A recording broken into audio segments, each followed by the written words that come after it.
নমস্কার, সবাইকে স্বাগত আমার ইউটিউব চ্যানেলে। আজকে আমি আপনাদের দেখাবো বাংলার ভূমি পোর্টাল ব্যবহার করে আপনারা আপনাদের জমির মিউটেশন আবেদন কিভাবে করবেন তার step by step process. Mutation আবেদন করার আগে আমাদের জানা উচিত মিউটেশন কি। মিউটেশন হলো জমির মালিকানা পরিবর্তনের নাম নথিভুক্তকরণ। এই পরিবর্তনটি করার জন্য আমাদেরকে বাংলা ভূমি পোর্টাল ব্যবহার করতে হয়, অর্থাৎ এই পোর্টালের মাধ্যমে কিন্তু আমাদেরকে আবেদনটি সম্পন্ন করতে হয়। তো আবেদনটি করার জন্য আপনাদেরকে banglarbhumi.gov.in এই লিঙ্কটি খুলে নিতে হবে। মিউটেশন কমপ্লিট করার জন্য আমাদেরকে সর্বপ্রথমে সিটিজেন সার্ভিস যে অপশনটি আছে এখানে ক্লিক করতে হবে। অনলাইন অ্যাপ্লিকেশনের মধ্যে মিউটেশন অ্যাপ্লিকেশন আছে, এখানে ক্লিক করতে হবে। এবার এখানে মিউটেশন অ্যাপ্লিকেশনের ফর্ম খুলে আসবে। এখানে টোটাল 3টি ধাপ আছে, অর্থাৎ মিউটেশন আবেদন করার জন্য 3টি ধাপ আছে। প্রথমটি অ্যাপ্লিকেন্ট ডেসক্রিপশন, অর্থাৎ যিনি জমিটি কিনেছেন বা যিনি আবেদন করছেন ওনার তথ্য এখানে ফিল করতে হবে। তারপরে আছে হলো পার্টিকুলার্স অফ ট্রান্সফারার, অর্থাৎ আপনি জমিটি যার থেকে কিনেছেন তার তথ্য এখানে ফিল করতে হবে। এবং শেষে আছে লিস্ট অফ এনক্লোজার, অর্থাৎ আপনার যে ডকুমেন্টগুলো আছে সেই ডকুমেন্টগুলো এখানে আপলোড করতে হবে। রিকোয়ারমেন্ট অনুযায়ী এখানে ডকুমেন্ট আপলোড করতে হয়। আবেদন করার জন্য আমরা এবার সর্বপ্রথম অর্থাৎ অ্যাপ্লিকেন্ট ডেসক্রিপশন এখানে চলে আসব। আসার পর উপরে আছে হলো ডিস্ট্রিক্ট, আপনি যে ডিস্ট্রিক্টে বসবাস করছেন বা যে ডিস্ট্রিক্টে জমি কিনেছেন এখান থেকে যে ডিস্ট্রিক্টটি নিয়ে নেবেন। নেওয়ার পরে পাশে আছে ব্লক, আপনার ডিস্ট্রিক্টের আন্ডারে যে ব্লকটি হবে সেই ব্লক নিয়ে নেবেন। ডান দিকে আছে মৌজা, মৌজাতে যখন আপনারা ক্লিক করবেন আপনার এই ব্লকের আন্ডারে যতগুলি মৌজা আছে সেই মৌজার লিস্ট এখানে চলে আসবে। যদি আপনি আপনার মৌজা না জেনে থাকেন তবে আপনার যে দলিলটি আছে সেখানে কিন্তু অবশ্যই সবকিছু লেখা থাকে, সেখান থেকে আপনি আপনার মৌজা জেনে এখান থেকে চুজ করে নিতে পারেন। পেজটি একটু উপর দিকে উঠালে এবার এখানে আছে হলো অ্যাপ্লিকেন্ট টাইপ, এখানে সেলফ থাকবে। তারপরে আছে হলো যে ইজ দেয়ার অ্যানি খতিয়ান of the applicant in this মৌজা, অর্থাৎ আপনি যেই মৌজাতে বা যেই মৌজা আপনি এখানে নিয়েছেন সেই মৌজায় যদি আপনার একের অধিক জমি থেকে থাকে তাহলে আপনি এখানে ইয়েস করবেন, আর যদি না থেকে থাকে তাহলে নোতেই থাকবে, এখানে আর কিছু করার নেই। তারপরে আছে হলো ইন্ডাস্ট্রিয়াল পারপাস, আপনি যে জমিটি কিনেছেন বা যে জমিটির আবেদন এখানে করছেন সেই জমিটি যদি ইন্ডাস্ট্রিয়াল পারপাসে ইউজ হয় তাহলে এখান থেকে ইয়েস অপশনে ক্লিক করতে হবে। 4 নম্বর যে অপশনটি সেটি হলো ইন দ্য সেলার ট্রান্সফারার, বা অর্থাৎ আপনি যার থেকে জমি কিনেছেন উনি কি রেকর্ডেড ওনার, অর্থাৎ আপনি যার থেকে জমি কিনেছেন ওনার কি সেই জমির খতিয়ান আছে বা খতিয়ান নাম্বার আছে বা রেকর্ডেড। যদি রেকর্ডেড থেকে থাকে তাহলে এখান থেকে ইয়েস অপশনে ইয়েস থাকবে, আর যদি না থেকে থাকে তাহলে নো অপশনে ক্লিক করবেন। না অপশনে ক্লিক করার পর এখানে দেখতে পারবেন আপনার যে সেলারের চেন ডিড বা অন্যান্য যে তথ্যগুলো আছে সেই তথ্যগুলো এখানে ফিল করতে হবে। যদি আপনার সেলার রেকর্ডেড ওনার হয়ে থাকে তাহলে এস অপশনে ক্লিক করবেন, এখানে চেন ডিটের কোনো তথ্য ফিল করার প্রয়োজন নেই। পেজটি একটু উপর দিকে উঠালে অ্যাপ্লিকেন্টের এখানে ফার্স্ট নেম লাস্ট নেম, এখানে যদি অ্যাপ্লিকেন্ট মহিলা হয়ে থাকে হাজব্যান্ড অপশনে চুজ করতে হবে, তারপরে এখানে হাজব্যান্ডের নাম। আর অ্যাপ্লিকেন্ট যদি পুরুষ হয়ে থাকে তাহলে ফাদার্স অপশনে ক্লিক করে ফাদার্স নাম এখানে লিখতে হবে। এখান থেকে আপনার অ্যাড্রেসটি লিখে দেবেন, address line 1, address line 2, address line 3। যদি আপনারা চান সমস্ত অ্যাড্রেসটি আপনি প্রথম লাইনেও লিখে দিতে পারেন, কোনো অসুবিধা নেই। এরপরে আছে হলো মোড অফ ট্রান্সফারার, অর্থাৎ আপনি যে জমিটির মিউটেশনের জন্য আবেদন করছেন সেটি কি হিসাবে পেয়েছেন বা কি হিসাবে আপনার কাছে আছে। যদি সেল হয়ে থাকে বা আপনি কিনেছেন তাহলে সেল থাকবে, যদি আপনি গিফট পেয়ে থাকেন তাহলে গিফট অপশনে ক্লিক করবেন। উইল, এক্সচেঞ্জ, আদার, পার্টিশন বা লিগ্যাল হেয়ার যেটি হবে সেটা এখান থেকে নিয়ে নেবেন। আমার ক্ষেত্রে সেল হবে, এখানে আমি সেল রাখছি। এবার এখানে আপনার যে ডিস্ট্রিক্ট সেই ডিস্ট্রিক্টটি নিয়ে নেবেন। রেজিস্ট্রি অফিস, অর্থাৎ আপনার জমিটি কেনার পর যে রেজিস্ট্রি করেছেন সেটি কোন অফিসে করেছেন সেই অফিসটি এখান থেকে নিয়ে নেবেন। এখানে ক্লিক করলে সমস্ত রেজিস্ট্রি অফিসের নাম পাবেন, আপনার দলিলে দেখতে পারবেন রেজিস্ট্রি অফিসের নাম লেখা থাকে, এখানে সিল মারা থাকে, সিলের উপর দিয়ে লেখা থাকে, তো সেখান থেকে আপনি দেখে নিয়ে নেবেন। তারপরে ডিড নাম্বার এবং কয় তারিখে আপনার ডিডটি তৈরি হয়েছে সেই ডেটটি এখানে যখন ক্লিক করবেন এখানে পেয়ে যাবেন ক্যালেন্ডার থেকে আপনার সেই ডেটটি নিয়ে নেবেন। আর ডিড নাম্বার কোথায় পাবেন? ডিড নাম্বারটি পাওয়ার জন্য আপনার দলিলের একদম উপরে দেখতে পারবেন লেখা থাকবে, এখানে একটা ক্যাপিটালের আই বা অন্য কোনো কিছু লেখা থাকবে, তারপর 4টা সংখ্যা থাকবে। তো বিভিন্ন রাজ্যে বিভিন্ন ধরনের নাম্বার হতে পারে, তো আমার এখানে 4টি সংখ্যা আছে, স্ল্যাশ দিয়ে 23, অর্থাৎ 2023 সালে কিন্তু এই ডিডটি তৈরি হয়েছে। আর ডিড নাম্বারটি সামনে আছে, এই যে 4টি অঙ্ক দেখতে পাচ্ছেন, এটি হলো ডিড নাম্বার। তো সেই ডিড নাম্বারটি এখানে লিখতে হবে। লেখার পরে আপনাকে আপনাকে যেই তারিখে রেজিস্ট্রি করেছেন সেই ডেটটি এখানে লিখে দিতে হবে। এবার পেজটি একটু উপর দিকে উঠালে আপনি যে আপনার নাম, অ্যাড্রেস বা যে তথ্যগুলো ফিল করলেন সেটি কিন্তু অটোমেটিক্যালি এই ঘরগুলোতে চলে আসবে, অর্থাৎ first name, last name, husband বা ফাদার্স নেম, অ্যাড্রেস, এগুলি কিন্তু অটোমেটিক চলে আসবে। আপনাকে এখানে যে তথ্যগুলো ফিল করতে হবে সেটি হলো কাস্ট। আপনার কাস্ট এখানে চুজ করবেন, নিয়ে নেবেন। জেন্ডার, মেল ফিমেল যেটি হবে সেটি নিয়ে নেবেন। এবার আছে হলো টেনেন্ট টাইপ, এটা অটোমেটিক্যালি চলে আসবে, ব্যক্তি বর্ণ অন্য কিছু সব এখানে চলে আসবে। এখান থেকে আপনার রিলিজিয়ান যেটি হবে সেটি নিয়ে নেবেন। এখানে আপনার আধার নাম্বার দিয়ে দেবেন, আপনার একটি মোবাইল নাম্বার এখানে লিখবেন। মোবাইল নাম্বারটি লেখার পর কিবোর্ড থেকে ট্যাব বাটন যখনই প্রেস করবেন, আপনার রেজিস্টার যে নাম্বারটি এখানে লিখলেন সেই নাম্বারে ওটিপি আসবে, ওটিপিটি এই ঘরে ফিল করবেন। এখানে আপনার ইমেল আইডি লিখবেন, লেখার পরে ট্যাব বাটন ক্লিক করবেন কিবোর্ড থেকে, ওখানে একটি 4 সংখ্যার ওটিপি আসবে, ওটিপিটি এই ঘরে ফিল করবেন। অ্যাপ্লিকেন্ট ডিটেলস কমপ্লিট হয়ে গেল। এবার আমরা চলে যাব হচ্ছে পার্টিকুলার্স অফ ট্রান্সফার, অর্থাৎ সেলারের তথ্য ফিল করার জন্য। তো এখানে আছে হলো লেখা সেলার ডিটেলস। তো যার থেকে আপনি জমি কিনেছেন তার নামটি এখানে লিখবেন, অর্থাৎ ফার্স্ট নেম, লাস্ট নেম, ওনার বাবার নাম এখানে লিখে দেবেন, অ্যাড্রেস লিখে দেবেন। এরপরে আছে হলো আপনি কত নম্বর প্লট কিনেছেন বা কোন প্লটটি আপনাকে সেল করেছে সেই প্লট নাম্বারটি এখানে লিখতে হবে। মনে রাখবেন এখানে কিন্তু সবসময় আপনার এলআর প্লট নাম্বার লিখতে হয়, অর্থাৎ এলআর প্লট নাম্বার যেটি হবে সেটি এখানে লিখবেন। এলআর খতিয়ান নাম্বার এখানে লিখবেন। আপনি কতটুকু শেয়ার কিনেছেন সেটা এখানে একরে লিখবেন। একরে লিখে এই যে ইউনিট অপশনটি আছে এখান থেকে একর অপশনটি নিয়ে নেবেন।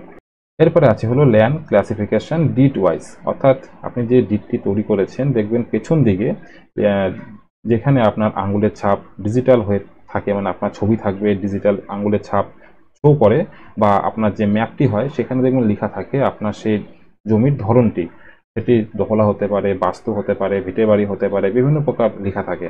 সেটি এখান থেকে আপনি লিখে নেবেন। আর এখানে যখন ক্লিক করবেন দেখবেন সমস্ত লেখাগুলি বাংলায় থাকবে। তো আপনার সেই ধরনটি এখান থেকে লিখে বা ক্লিক করলে অটোমেটিক এখানে চলে আসবে। তারপরে সেলার সেই জমিটি কি হিসাবে ব্যবহার করছে, বাস্তু না অন্য কিছু, সেটি এখান থেকে চুজ করবেন। এখানে যখন ক্লিক করবেন দেখবেন এখানে agriculture, homestay and non agri, water body, industry, অনেক কিছু আছে। তো আপনার এই জমিটি যে হিসাবে ব্যবহৃত হচ্ছে আপনি সব কিছুই দলিলে তথ্য পেয়ে যাবেন, সেটা এখানে ফিল করবেন। ফিল করার পরে সেলারের মোবাইল নাম্বারটি এখানে লিখবেন, লেখার পরে অ্যাড অপশনে ক্লিক করবেন। দেখতে পারবেন এখানে যে সেলারের ফার্স্ট নেম, লাস্ট নেম, আপনি যে প্লট নাম্বারটি লিখলেন সেই প্লট নাম্বারটি, খতিয়ান নাম্বার, আর আপনি কতটুকু জমি ওনার থেকে কিনেছেন সেই শেয়ার এখানে শো করবে।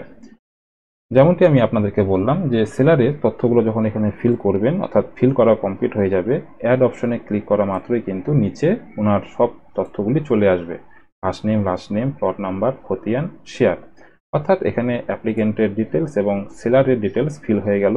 প্রথম পাতায় অ্যাপ্লিকেন্ট, সেকেন্ড পাতায় হচ্ছে সেলার। এবার আমরা চলে আসবো লিস্ট অফ এনক্লোজার, এই অপশনটিতে ক্লিক করব।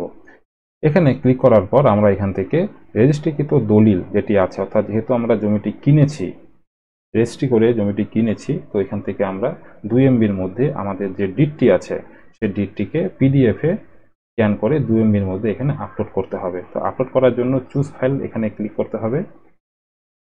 চুজ ফাইল অপশনে ক্লিক করার পর আপনি যেখানে ফাইলটিকে সেভ করেছেন সেইটিকে নিয়ে অটোমেটিক ক্লিক করবেন, দেখবেন ফাইলটি এখানে সেট হয়ে যাবে।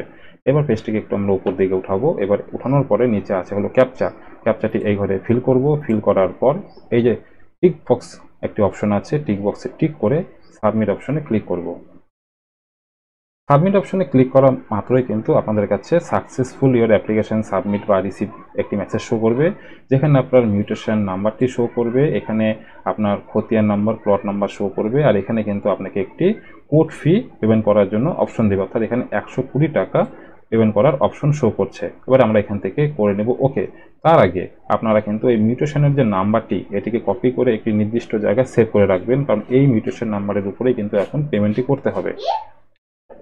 ওকে করা মাত্রই পেজটি আমরা একটু উপর দিকে উঠাবো। তো এখানে ডাউনলোড অ্যাপ্লিকেশন ক্লিক করলে আপনি যে অ্যাপ্লিকেশনটি ফিল করলেন সেটি করতে পারবেন ডাউনলোড, এবং তার পাশে আছে হলো ফি পেমেন্ট। আমরা এখান থেকে ফি পেমেন্ট অপশনে ক্লিক করব। আর আপনারা কিন্তু অ্যাপ্লিকেশন ডাউনলোড একবার করে নেবেন। ফি পেমেন্ট অপশনে ক্লিক করার পর এখানে ডিসক্লেমার একটি পেজ খুলে আসবে, পেজটিকে আমরা এখান থেকে কেটে দেব। তারপর এখানে রিকোয়েস্ট টাইপ মিউটেশন, এখানে মিউটেশন নাম্বার শো করবে। ক্যাপচাটি এই ঘরে ফিল করে ভিউ অপশনে ক্লিক করতে হবে। ভিউ অপশনে ক্লিক করা মাত্রই অ্যাপ্লিকেন্টের নাম এখানে শো করবে, আর আপনি কয় তারিখে অ্যাপ্লিকেশনটি করেছেন সেই ডেটটি এখানে শো করবে। প্রসেসিং ফিস কত টাকা সেটি এখানে শো করবে। পেমেন্ট করার জন্য এবার আমরা এখান থেকে এসবিআই ইপে অপশনটি নিয়ে নেব। নিয়ে নেওয়ার পরে এখান থেকে কন্টিনিউ অপশনে ক্লিক করব। এখান থেকে আমরা এটি করে দেব এক্সিট, তারপর এখান থেকে করব আবারও আমরা কন্টিনিউ। এবার কিন্তু আমাদের সামনে গ্রিপস পোর্টাল খুলে আসবে। তো পেজটি একটু উপর দিকে উঠাবেন, উঠানোর পরে এখানে অ্যামাউন্ট শো করবে। অ্যামাউন্টটিকে একবার ভেরিফাই করে নেবেন। ভেরিফাই হয়ে গেলে দেখতে পারবেন এটি সবুজ কালার হয়ে যাবে। এখান থেকে নেক্সট করার পর এখান থেকে payment mood SBI ইপে pay through, এখান থেকে আমরা পেমেন্ট গেটওয়ে অবলিক ব্যাংক এই অপশনটি নিয়ে নেব। নিয়ে নেওয়ার পর এখান থেকে নেক্সট। এরপর আমাদের কাছে কিন্তু জিআরএন নাম্বার এবং গ্রিপস পেমেন্ট আইডি শো করবে। আমি গ্রিপসের মাধ্যমে যখনই কোনো না কোনো পেমেন্ট করা হয়, একটি কথা সবাইকে বলি, আপনারা যখন এই আইডিটি চোখের সামনে চলে আসবে, এই আইডিগুলিকে একটি জায়গায় কপি করে নেবেন। কারণ পরবর্তীতে যদি কোনো সমস্যা হয় এই আইডি দিয়ে কিন্তু পেমেন্টটিকে দেখতে পারবেন। তো তার জন্য এই পেমেন্ট আইডি দুটিকে আমি একটি জায়গায় সেভ করে নিচ্ছি। এবার এখান থেকে করে দেবো ওকে। তারপর পেজটি একটু উপর দিকে উঠাতে এবার এখানে আছে হলো পে নাও অপশন। তো পে নাও অপশনে আমরা ক্লিক করব। এবার কিন্তু আমাদের সামনে পেমেন্ট ডিটেলস খুলে আসবে, অর্থাৎ এখানে কিন্তু অনেকগুলি পেমেন্টের অপশন আছে। তো আপনারা debit card, credit card, internet banking, UPI, wallet, বা আপনারা যদি চান এসবিআইতে অর্থাৎ স্টেট ব্যাংক অফ ইন্ডিয়াতে গিয়ে চালানের মাধ্যমেও পেমেন্ট করতে পারেন। তবে এইটি না করাই ভালো, এখানে অনেক অনলাইন প্রসেস আছে। তো আপনারা এখান থেকে যেটি সুবিধা মনে হবে সেই অপশনটিতে ক্লিক করে পেমেন্টটি করে দেবেন। তো আমি এখান থেকে কিউআর কোডের মাধ্যমে পেমেন্টটি করব, তার জন্য কিউআর কোড নিয়ে নিয়েছি। আপনারা যেই পদ্ধতির মাধ্যমে পেমেন্ট করবেন সেই পদ্ধতিটি নিয়ে নেবেন। আমার পেমেন্টটি কিন্তু কমপ্লিট হয়ে গেছে, দেখতে পাচ্ছেন রিডাইরেক্ট হয়ে যাচ্ছে পেজটি। ট্রানজ্যাকশন মেসেজ পেমেন্ট সাকসেসফুল কিন্তু শো করছে। এবার পেজটি কিন্তু অটোমেটিক্যালি রিডাইরেক্ট হয়ে আমাদের মেইন পেজে চলে যাবে, তার জন্য একটু ওয়েট করতে হবে। রিডাইরেক্ট হয়ে যখন পেজটি মেইন পেজে চলে আসলো, দেখতে পারবেন রিসিট ফ্রম গ্রিপস। এখানে আপনার যে কেস নাম্বার অর্থাৎ মিউটেশনের যে কেস নাম্বার, সেই কেস নাম্বারটি এখানে আপনারা দেখতে পারবেন। এখানে কেস নাম্বার শো করবে, এখানে জেনারেট হচ্ছে মিউটেশন নাম্বারটি শো করবে, এবং জিআরএন নাম্বারটি এখানে শো করবে। এই পেজটিকে আপনারা করে নেবেন ডাউনলোড করার জন্য পাশে দেখতে পাচ্ছেন একটি প্রিন্টের মতন অপশন আছে, এখানে ক্লিক করবেন। প্রিন্ট অপশনে যখনই আমরা ক্লিক করছিলাম পেজটি কিন্তু এক্সিট হয়ে গেছে, অর্থাৎ পেজটি লগইন অপশন থেকে বেরিয়ে গেছে। তো আমরা পেজটিকে আবার লগইন করে নিলাম। লগইন করার পর আপনারা এখান থেকে এবার রিসিপ্ট কপিটিকে ডাউনলোড করার জন্য দেখতে পারবেন লেখা আছে এখানে অ্যাপ্লিকেশন রিসিপ্ট রিপ্রিন্ট, এই অপশনে ক্লিক করবেন। এই অপশনে যখনই আপনারা ক্লিক করবেন আপনাদের সামনে একটি পেজ খুলে আসবে। Request type mutation application form, এটি আমরা এখান থেকে নিয়ে নেব। তারপরে আছে হলো অ্যাপ্লিকেশন নাম্বার। তো মিউটেশনের অ্যাপ্লিকেশন নাম্বার যে আমি আপনাদেরকে বললাম যে MUT দিয়ে যে একটি নাম্বার ছিল, সেই নাম্বারটি এখানে লিখে দেবেন। লিখার পরে ক্যাপচাটি এই ঘরে ফিল করে সাবমিট অপশনে ক্লিক করবেন। ক্যাপচাটি এই ঘরে লিখে সাবমিট অপশনে যখনই আপনারা ক্লিক করবেন অ্যাপ্লিকেশন রিসিপ্ট কপি কিন্তু আপনাদের ডাউনলোড হয়ে যাবে। তো এখানে ডাউনলোড হয়ে গেছে, দেখতে পাচ্ছেন উপরে লেখা আছে মিউটেশন অ্যাপ্লিকেশন। এবার আমরা যদি এখানে ক্লিক করি, ক্লিক করার পর আপনাদের সামনে কিন্তু অ্যাপ্লিকেশন ফর মিউটেশনের কপি এইভাবে খুলে আসবে। তো এখানে আপনারা আপনাদের মিউটেশনের নাম্বারটি পেয়ে যাবেন, কয় তারিখে করেছেন, অর্থাৎ আজকে আমি করেছি, অর্থাৎ আজকের তারিখ হচ্ছে 16 তারিখ। দেখতে পাচ্ছেন এখানে 16/9/2024 শো করবে। উপরে আছে হলো পার্টিকুলার্স অফ অ্যাপ্লিকেন্টের তথ্য এখানে থাকবে। এখানে হচ্ছে আপনার মোড অফ ট্রান্সফার, অর্থাৎ কী হিসাবে আপনি জমিটি পেয়েছেন, সেল এবং আপনার ডিড নাম্বার এখানে শো করবে। নিচে 3 নম্বর অপশনে থাকবে হচ্ছে আপনি যার থেকে জমি কিনেছেন তার তথ্য এখানে শো করবে। 4 নম্বর অপশনে থাকবে হলো আপনার জমির টোটাল তথ্যটি, অর্থাৎ আপনার যে মৌজা, জেল নাম্বার, খতিয়ান নাম্বার, প্লট এরিয়া আপনি যেটি ফিল করলেন সেই তথ্যগুলি এখানে শো করবে। এবার এখানে আছে হলো signature of the applicant with seal. তো যিনি আবেদন করেছেন ওনার এখানে নাম এবং সিল হবে। যদি সিল না থাকে কোনো অসুবিধা নেই, সই করলে চলবে। আর যে ডিটটি আমরা অ্যাটাচ করলাম সেটি কিন্তু এখানে শো করবে, যেমন লেখা আছে লিস্ট অফ এনক্লোজার, অর্থাৎ কি আমরা কি দিয়েছি, কপি রেজিস্টার ডিট, অর্থাৎ রেজিস্টার ডিটের কপি আমরা আপলোড করেছি। আর এখানে হচ্ছে টাইম এবং ডেট শো করবে। তো আশা করি আপনারা বুঝতে পেরেছেন। আপনারা বাড়িতে বসে যদি নিজে থেকে মিউটেশনের জন্য আবেদন করেন তো কিভাবে করবেন। আপনাদের যদি কোনো জায়গাতে কোনো অসুবিধা হয়ে থাকে তো অবশ্যই ডেসক্রিপশনে কমেন্ট করে জানাবেন, আমি যতটা সম্ভব সাহায্য করার চেষ্টা করব। ভিডিওটি যদি ভালো লেগে থাকে তো একটি লাইক করবেন, চ্যানেলে প্রথম হলে সাবস্ক্রাইব করবেন। তো দেখা হচ্ছে পরে আরেকটি নতুন আপডেট নিয়ে, ততক্ষণের জন্য বাই।